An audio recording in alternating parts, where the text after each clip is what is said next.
సభా అధ్యక్షులు కొంపల్లి రాజు గారికి, అదేవిధంగా ఈ కార్యక్రమాన్ని సమర్థవంతంగా నిర్వహిస్తున్నటువంటి రాజారాం యాదవ్ తెలంగాణ ఉద్యమం లోపల అత్యంత భూమికను పోషించాడు, కీలక పాత్ర పోషించి ఆ ఉద్యమం రేజ్ చేయడానికి విద్యార్థి యువజన కార్యాచరణ కమిటీని వాడల రూల్గా నెలకొల్పడానికి విద్యార్థి యాక్షన్ కమిటీకి కారణభూతుడైన రాజారాం గారికి, పెద్దలు గౌరవనీయులైనటువంటి ఐపీఎస్ ఆఫీసర్, ఆయన ఉంటే సర్వీసులు ఉంటే డీజీపీ అయ్యేటోడు, కానీ నా జాతి ముఖ్యం, నా జాతి కోసం నేను పోరాడతా అని చెప్పి వచ్చినటువంటి పెద్దలు గౌరవనీయుడు ప్రవీణ్ కుమార్ గారికి, వివిధ సంఘాల నాయకులందరూ వచ్చారు, వాళ్ళందరికీ పేరు పేరున నా యొక్క హృదయపూర్వక నమస్కారాలు. ముఖ్యంగా ఈరోజు ఉద్యమము పిల్లలందరూ, నిరుద్యోగులందరూ న్యాయమైన డిమాండ్ల కోసం పోరాడుతున్నారు. ప్రభుత్వం ఎదురుదాడి చేస్తుంది. ఎదురుదాడి కేసీఆర్ కూడా చేయలే. అప్పుడు నేను ఒకసారి 2015 అనుకుంటా, చాలా పెద్ద ఎత్తున నిరుద్యోగులది ఉద్యమం చేపట్టాము. టీచర్ పోస్ట్ వేయాలి, అవి వేయాలి, ఇవి వేయాలి అని చెప్పి ఓ ఎమ్మెల్యే గారు ఓ చిన్న స్టేట్మెంట్ ఇచ్చిండు విమర్శించుకుంటూ. అదే రోజు సాయంత్రం కేసీఆర్ గారు పిలిపించి, మీరు ఉద్యమాలను కృష్ణని విమర్శించకండి, న్యాయమైన డిమాండ్లు వాళ్ళ ప్రజల యొక్క డిమాండ్ల గురించి మాట్లాడుతున్నాడు, కాబట్టి మీరు మళ్ళీ విమర్శించినట్టుంటే బాగుండదని ఆ ఎమ్మెల్యేకు వార్నింగ్ ఇచ్చినట్టు సీఎం పేషెంట్ చిన్న కొందరు చెప్పారు. అప్పుడే ఆ తర్వాత ఆ ఎమ్మెల్యే ఎప్పుడు విమర్శించలేదు. అంటే ఉద్యమాలను గౌరవించడం అనేది పాలకుల యొక్క నైతికత. అట్లాంటి నైతికత కేసీఆర్ పాటించాడు. మేము దాదాపు అప్పుడు హాస్టల్ పిల్లలై నిరుద్యోగులై 600 నుంచి 800 ఉద్యమం చేశాం. ఏనాడు కూడా నిరుద్యోగులను పెద్ద ఎత్తున ఎప్పుడు నిర్బంధం చేయలేదు. ఒకే ఒక రోజు పెద్ద ఎత్తున నిరుద్యోగులు ర్యాలీ తీసాం 10,000 మందితోటి. అక్కడ పోలీసులను కింద దాటికి తట్టుకోక కింద పడిపోయారు, పిల్లలు తొక్కుకుంటూనే పోయారు. అప్పుడు కొంతమందిని అరెస్ట్ చేస్తే మేము టీవీలో మాట్లాడింది చూసి కేసీఆర్ విద్యార్థులను వెంబడే వదిలిపెట్టమని చెప్పాడు. అప్పుడు పోలీసులు వినకుండా 79 మంది మీద కేసులు పెట్టాడు సైఫాబాద్ పోలీస్ స్టేషన్లో. మేము మళ్ళీ పేపర్లో స్టేట్మెంట్ ఇచ్చి వాళ్ళ కేసులు విరమించుకోవాలి అని చెప్పాం. పోలీసులు వినలేదు. అయినా మళ్ళీ పదే 2 స్టేట్మెంట్లు ఇస్తే వెంటనే కేసీఆర్ చొరవ తీసుకొని అందరి కేసులు విత్డ్రా చేయించారు. ఇది పాలకులకు నైజం. నిజంగా ఉద్యమాలను గౌరవించేటోళ్ళు, సమస్యలు పరిష్కరించేటోళ్ళు ఆలోచించాలి. ముఖ్యమంత్రి కేసీఆర్, ఇప్పుడున్న ముఖ్యమంత్రి రేవంత్ రెడ్డి గారు ఈ డిమాండ్లు న్యాయమైనవా కావా ఒక్కసారైనా మీరు ఆలోచించారా? ప్రతి డిమాండు న్యాయమైంది. న్యాయం గాంధీ మేము అంతా వచ్చి ఇక్కడ మాట్లాడాం, మాకు రాజకీయాలు అవసరం లేదు. ఈ ప్రతి డిమాండ్లో న్యాయం ఉంది. నిన్న కూడా పిల్లలందరూ యూనివర్సిటీ సెక్రటరీకి పోతే నన్ను విడిచారు, సార్ మేము రేవంత్ రెడ్డి అయితే కలవడు, ఇక్కడ ఆయన సలహాదారుని కలుస్తున్నాం, మీరు రావాలంటే పోయినాక మాట్లాడినాం. చెప్పి 1:100ది మేము ఒప్పుకోమాను. ఒకటే వితండవాదం. ఎందుకు ఒప్పుకోరని చెప్పి 3-4 పాయింట్లు మాట్లాడు. ఎక్కువ మంది ఉంటే నిరుద్యోగులు చదువు ప్రిపేర్ అవుతారు. ఒక అమ్మాయి ఏడుస్తుంది చెప్పుకుంటా, నేను 10 ఏళ్ల నుంచి ప్రిపేర్ అవుతున్నా, 2 సార్లు పాస్ అయినా, ఇప్పుడు ఫెయిల్ అయిపోయినా. ఎట్లా ఫెయిల్ అవుతా? నేను కోర్టుకు పోతా అంటే, పోమ్మ కోర్టుకు అంటుండు. దానికి నేను వెంబడి అందుకొని చెప్పిన, 50 మంది రాసినా 100 మంది రాసినా ఒకరే కదా సెలెక్ట్ అయ్యి. 100 మంది, నేను అప్పుడు చెప్పాను, 100 మంది ఉంటే 100 మంది రాస్తే 50 మందిలో సెలెక్ట్ అయ్యేటోడు ఒకడు ఉంటాడు, 100 మందిలో సెలెక్ట్ అయ్యేటోడు వేరే వాడు ఉంటాడు. కాబట్టి సమర్థుడు కావాలి. మనకు సమర్థత ఒక ఆబ్జెక్టివ్ టైప్లో రాదు. అందరు మనం వాదించడానికి కూడా, సమాజంలో అందరికి చెప్పడానికి కూడా మీకు కొద్దిగా పాయింట్స్ చెప్తున్నా. 100 మందిలో ఓడు ఎలక్ట్ అవుతాడు, 50 మందికి ఇచ్చినప్పుడు వేరోడు సెలెక్ట్ అవుతాడు, 100 మందికి ఇచ్చినప్పుడు ఇంకోటి సెలెక్ట్ అవుతాడు. ఆ 100 మందిలో సెలెక్ట్ అయినోడు అత్యంత సమర్థుడు సెలెక్ట్ అవుతాడు.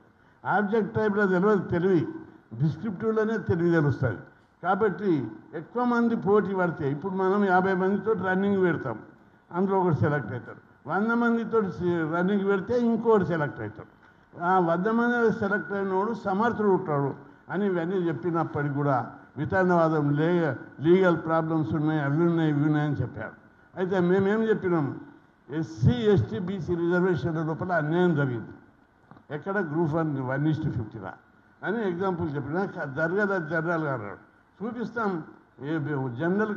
జనరల్ పోటీలో ఓపెన్ కాంపిటీషన్లో 1:50 తీసిరు కదా, అది లాస్ట్ కట్ అయినాకనే రిజర్వేషన్లు స్టార్ట్ కావాలి.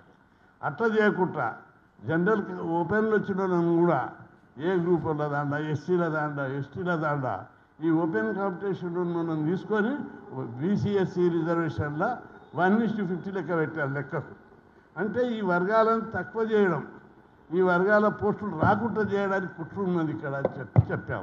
ఇప్పుడు కూడా చెప్తున్నా, ఖచ్చితంగా మనమందరం ఎస్సీ ఎస్టీ బీసీలు తక్కువ ఉన్నాను. ఇప్పుడు 1:50 1:1 ఓపెన్ కాంపిటీషన్ వచ్చిన వాళ్ళు రిజర్వ్ కేటగిరీ కింద లెక్కించవద్దు. దాని మీద అనేక సుప్రీంకోర్టు తీర్పులు ఉన్నాయి. కానీ వీళ్ళు ఏదో అడ్డగోలు జీవో తెచ్చి అడ్డంగా నరికి ఎస్సీ ఎస్టీ బీసీలు మందిని రానివద్దు. గ్రూప్ 1 పోస్టులు అంటే చాలా ముఖ్యమైనవి. డిప్యూటీ కలెక్టర్లు, డిఎస్పీలు, ఆఫీసర్లు, జిల్లా ఆఫీసర్లు, వాళ్ళు ఐఏఎస్ కూడా కన్ఫామ్ అవుతారు. ఆ పోస్టులలో ఈ కులాలను రాకుండా చేయాలని కుట్రతోటి బీసీ ఎస్సీ ఎస్టీలను తగ్గించే కుట్ర జరుగుతుంది అక్కడ. ఆ విషయం లోపల మనం అందరం కూడా గట్టిగా ప్రభుత్వాన్ని నిలదీయవలసిన అవసరం ఉంది. మీకు పట్టింపు ఉంటుంది పోస్ట్పోన్ చేయొద్దని. ఏపటికి మీ పట్టింపు మా కులాలకు జాబులు రాకుండా పట్టింపు మీకు. కాబట్టి మనం కూడా అదే ఆత్మగౌరవంతో మాది మొత్తం లెక్కలు నిజంగా అన్యాయం జరిగిందంటే కూర్చున్నబెట్టునే చూపెడతారు చెప్పిన. తప్పనిసరిగా మీరందరూ కూడా ఖచ్చితంగా ఇక్కడ అన్యాయం జరిగింది. ఓపెన్ కాంపిటీషన్లో ప్రిలిమినరీలో లాస్ట్ కట్ అయినాకనే A group, B group, SC ST లెక్కలు తీయాలి. అప్పుడు కూడా 1:50 తీయాలి. అట్లా తీయలేదు.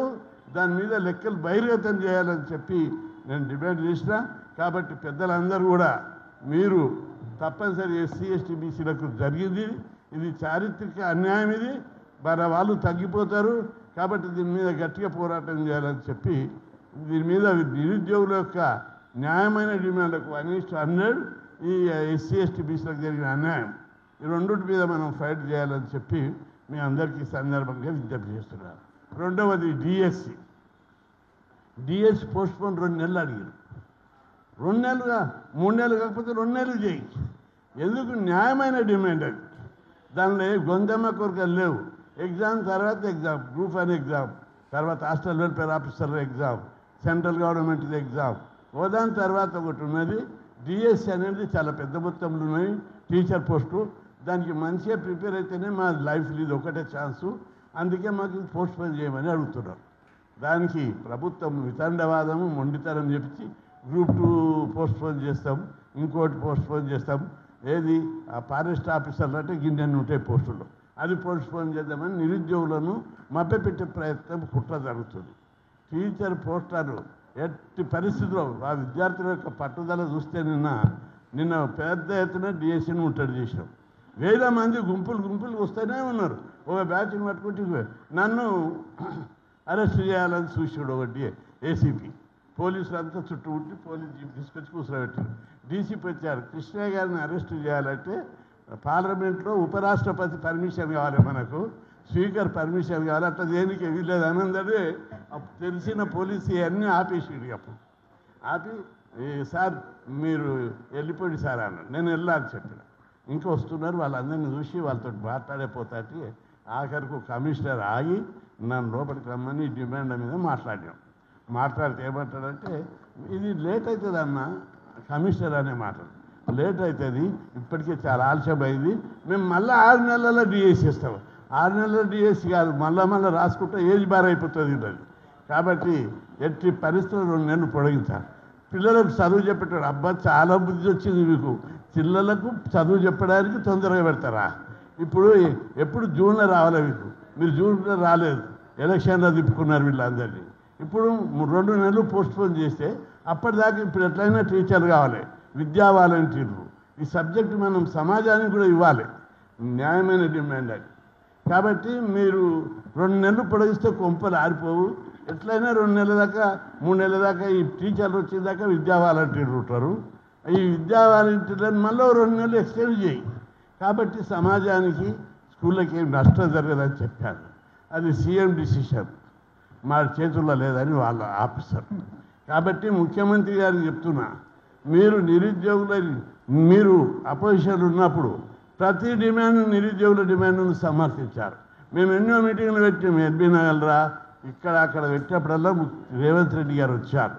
ప్రతి డిమాండ్లో న్యాయం ఉందా లేదా అనేది చూడకుండా కూడా సపోర్ట్ చేశావు. ఇప్పుడు న్యాయం ఉన్నటువంటి డిమాండ్లను ఎందుకు సమర్థించడం లేదు, ఎందుకు ఆలోచించడం లేదు? గుడ్డిగా నిరుద్యోగులను అరెస్ట్ చేస్తే వాళ్ళంతా ఊరుకుంటారా? ఖచ్చితంగా వాళ్ళని ఎంత ఒత్తిడి చేసి ఎంత అంచివేస్తే అంత బడ్డవుతుంది. ఈ తెలంగాణ గడ్డ, ఈ గడ్డ మీద పుట్టే ప్రతి బిడ్డ పౌరుషం కలిగిన బిడ్డ. కాబట్టి నిరుద్యోగులతో పెట్టుకుంటే కష్టం. ఇక్కడున్న కాంగ్రెస్ నాయకులను కూడా నిరుద్యోగులు నమ్మలేదు. రాహుల్ గాంధీ స్వయాన వచ్చినందుకు నమ్మారు. అవసరమైతే చెలో ఢిల్లీ పెట్టి ఏఐసిసి ఆఫీస్ కాడ ధర్నా చేసి ఇక్కడ నిరుద్యోగులను ఎట్లా అంచివేస్తున్నారో ఆ విషయం కూడా కేంద్ర ప్రభుత్వం దృష్టికి మళ్ళా వీళ్ళ అధిష్టానం దృష్టికి తీసుకురావాలని చెప్పి నిన్న నిరుద్యోగులు స్లోగన్లు ఇచ్చారు. కాబట్టి ప్రభుత్వాన్ని హెచ్చరిస్తున్నాం, నిరుద్యోగులను అంచివేస్తే అది చివరకు మహాప్రళయంగా దారితీస్తుంది. కాబట్టి మీరు మర్యాదగా నిరుద్యోగులతో చర్చలంటే ఎవరు? ఆర్ట్స్ కాలేజ్ కాడ ఉన్నటువంటి వాళ్ళని విడిపి, యూనివర్సిటీ ఉన్న వాళ్ళని విడిపి, పోరాటం చేస్తున్న రాజారాం లాంటి వాళ్ళను, పెద్దలైనటువంటి ప్రవీణ్ కుమార్ లాంటిని పిలిపించి చర్చలు జరిపి న్యాయమా మా మూట మాట్లాడు. బీసీఎస్సీ రిజర్వేషన్లు కూడా భర్తీ చేయనటువంటి మీరు, పార్టీ అమలులో లోపభీష్టమైన విధానాన్ని అమలు చేసే మీరు మాట్లాడు, మాతో చూద్దాం. మీరు రిజర్వేషన్లు ఎక్కడ సక్రమంగా అమలు చేశారు? 1:100 ఎందుకు కావాలి? టీచర్ పోస్టుల వాయిదా ఎందుకు? టీచర్ పోస్టులు కూడా మీరు అందరు గమనించండి, 25,000 ఉన్నాయని పిఆర్సీ చెప్పింది. పిఆర్సీ అంటే pay revision committee government committee. వాళ్ళు 25,000 అని చెప్పారు. అంతేకి ఆగలేదు. నేను పార్లమెంట్లో క్వశ్చన్ ఇస్తా, తెలంగాణలో ఎన్ని టీచర్ పోస్టులు ఖాళీ ఉన్నాయి? దీంతో పాటు మోడల్ స్కూలు, కస్తూర్బాయి, అనేక గిరిజన ఏకలవ్య స్కూల్స్, వీటి మీద అనేక ప్రశ్నలు వేసినప్పుడు వాళ్ళు ఇచ్చిన సమాధానం పార్లమెంట్ లోపల తెలంగాణ లోపల ప్రైమరీ స్కూళ్ళ లోపల 18,000, దాదాపు మొత్తం 25 నుంచి 27,000 ఖాళీ ఉన్నాయని చెప్పి సమాధానం చెప్పారు. పార్లమెంట్లో చెప్పింది తప్పవుతుందా అని చెప్పి నేను అడుగుతున్నా. కాబట్టి ఎట్టి కోణంలో చూసినా, ఏ పద్ధతిలో చూసినా 25,000 టీచర్ పోస్టులు ఖాళీ ఉన్నాయి. మీ పిల్లలనేమో 3 లక్షలు 4 లక్షల ఫీజు కట్టి కార్పొరేట్ స్కూల్లో చదివిస్తావు, మా పిల్లలు పంతులు లేని పాఠశాలలో చదివిస్తారా? కాబట్టి మొత్తం టీచర్ పోస్టులు భర్తీ చేయాలి. కుట్టున్నది నేనంట మళ్ళీ వెంటనే డిఎస్ చేసి ఈ కొన్ని పోస్టులు భర్తీ చేసి ఇప్పుడు ఆ తర్వాత భర్తీ చేయాలని. ఎందుకంటే మేము 2 డిఎస్సీలు వేసినాం, 3 డిఎస్సీలు వేసినామని గొప్పలు చెప్పుకోవడానికి. ఇప్పుడు చూడు, గురుకుల పాఠశాలల రిలింక్విష్మెంట్ చెట్టకుట్ట 3,600 పోస్టులు మిగిలి పెట్టారు. వాటికి ఇంకో డిఎస్ చేస్తామంటారు మేము గొడవ చేస్తే. అంటే వీళ్ళ కుట్ర, ఎక్కువ పోస్టులు ఇస్తాం, జాబ్ క్యాలెండర్ ఇస్తాం, ఎవ్రీ నోటిఫికేషన్ ఇస్తాం. యూత్ను అంటే ఎప్పుడు చదువుకుంటానే ఉండాలి పుస్తకాల పురుగులు అనేటటువంటి ధోరణి, రాజకీయ వ్యూహం, రాజకీయ ఎత్తుగడ ఇందులో దాగి ఉంది. కాబట్టి ప్రభుత్వం వెంటనే నిరుద్యోగులతో చర్చలు జరిపి గ్రూప్ 2 పోస్టులు ఎన్ని 780 వేసారు. ఇవి దాదాపు 2,000 పోస్టులు ఉన్నాయి. గ్రూప్ 1 1,600 పోస్టులు ఉన్నాయి. కేవలం 563కే పరిమితం చేశారు. వీటిని 1,600కి పెంచమని అడుగుతున్నాం. 1,600 పోస్టులు ఉంటే చూపెడతాం లెక్కలు. ఎందుకంటే 23 కొత్త జిల్లాలు వచ్చాయి, 125 మండలాలు వచ్చాయి, 30 ఆర్డీఓ ఆఫీసులు డివిజన్లు వచ్చాయి, 7 మున్సిపల్ కమిషనరేట్లు వచ్చాయి, 76 కొత్త మున్సిపాలిటీలు వచ్చాయి, 4,500 గ్రామ పంచాయతీలు కొత్తగా ఏర్పడ్డాయి. ఇందు లోపల గ్రూప్ 1 అదేవిధంగా 23 జిల్లాలో 40 శాఖలు, 40 జిల్లా ఆఫీసులు ఏర్పడ్డాయి. వీటి వల్ల వందలు వేల కొత్త పోస్టులు వస్తాయి. వాటిని భర్తీ చేస్తాం, చూపెడతాం మీకు లెక్కలు. కాబట్టి ఎవరితో మాట్లాడవు, 2-3 తన కోటరితో మాట్లాడి మేము చెప్పిందే విధమైన పద్ధతిలో పోతున్నారు. కాబట్టి ముఖ్యమంత్రి తన వైఖరి మార్చుకోవాలి. నిరుద్యోగ సమస్య పరిష్కారానికి చిత్తశుద్ధితోటి, అంకిత భావంతో, నిబద్ధత నిజాయితీతోటి చేంజ్ చేయాలి. లేకపోతే మాత్రం యువత తిరగబడుతుంది. ఇప్పటికే వాళ్ళ మైండ్ సెట్లో మార్పు వచ్చింది. ఈ విషయాన్ని మీరు గమనించకపోతే తప్పనిసరి సెక్రటరియట్ కూడా దాడి చేయడానికి ఎట్టకూడదు. ఎందుకంటే 1978 సెప్టెంబర్ 4 నాడు 4,000 మందితో మేము సచివాలయాన్ని ముట్టడించాం. టియర్ గ్యాసులు, వాటర్ క్యాన్లు, ఫైరింగ్లు ఎంతో గొడవైంది 78లో సెప్టెంబర్ 4 నాడు. అదేవిధంగా అంతకుముందు 1 ఇయర్ హాస్టల్ పెట్టాలి, గురుకులాలు పెట్టాలి, మాకు క్వాలిటీ ఎడ్యుకేషన్, క్వాలిటీ ఫుడ్ పెట్టాలని 2,000 మందితోటి లోపలికి అసెంబ్లీకి పోయినాం. వాళ్ళతో వలగొడితే తుక్కు వలగొట్టినాం. అంటే అంత మిలిటరీ ఉద్యమం ఈ వీకర్ సెక్షన్ ఉంటుందని తెలుసుకో. నమస్తే పెట్టుడు, చేతులు పట్టుకుడు పోయినాయి రోజులు. ఈ 40 ఏళ్ళ నాడే వీళ్ళు అసెంబ్లీ వలగొట్టిర్రు, సచివాలయాన్ని వలగొట్టిన వాళ్ళు. ఇప్పుడు వచ్చిన కొత్త తరం ఇంకా మిలిటరీ పోరాటం ఉంటుంది. కాబట్టి సప్పుడా ఊరుకుంటారు, పోలీసులతో అరెస్ట్ చేస్తే కేసులు పెడితే ఊరుకుంటారు అనుకుంటారు. అది ఉండదు. ఉద్యమ పంతా కూడా మారుతూనే ఉంటుంది ఎప్పటికీ. కాబట్టి మీరు జాగ్రత్తగా ఉండవలసిన అవసరం ఉంది, న్యాయంగా ఆలోచించవలసిన అవసరం ఉంది. సమస్య పరిష్కారానికి నిరుద్యోగుల డిమాండ్ల మేరకు పరిష్కరించాలి. గ్రూప్ 2 పోస్టులు 1,600కు, గ్రూప్ 2 పోస్టులు 2,000కు, గ్రూప్ 3 పోస్టులు 3,000కు పెంచాలి. పెంచే వరకు ఉద్యమం ఆగదని చెప్పి, అదేవిధంగా టీచర్ పోస్టులు 25,000 వరకు పెంచే వరకు వదిలిపెట్టమని చెప్పి ప్రభుత్వాన్ని హెచ్చరిస్తున్నాం. ఈ చిన్న 1:100 2 నెలల వాయిదా అనేది విద్యార్థులు రగిలిపోతున్నారు. విద్యార్థులకు రాత్రి చూడు వాళ్ళు తెల్లందాకా పోలీస్ స్టేషన్ నుండి ర్యాలీ తీసుకొని ఆర్ట్స్ కాలేజీకి పోయిందంటే వాళ్ళ ఎంత పట్టుదల. అమ్మాయిలు కూడా ఏడ్చుకుంటారు, పట్టుదలతో పోయారు. కాబట్టి మీరందరూ కూడా పోయి యూనివర్సిటీలో వాళ్ళని పరామర్శించాలని కోరుకుంటూ, ప్రభుత్వం దిగిరావాలి. దిగకపోతే ఇక మాట అంటలేరు కానీ ఇంకా కొత్త వచ్చిందని వదులుతున్నాము. ఇంకా కొన్ని రోజులైనాక ఇంకా పెద్ద పదాలు వస్తాయి మీ మీదకి. ఇప్పుడే ఈ అస్త్రాలను మేము మర్యాద కోసం, కల్చర్ కోసం కొన్ని పదాలు ఆపి మాట్లాడుతున్నాం.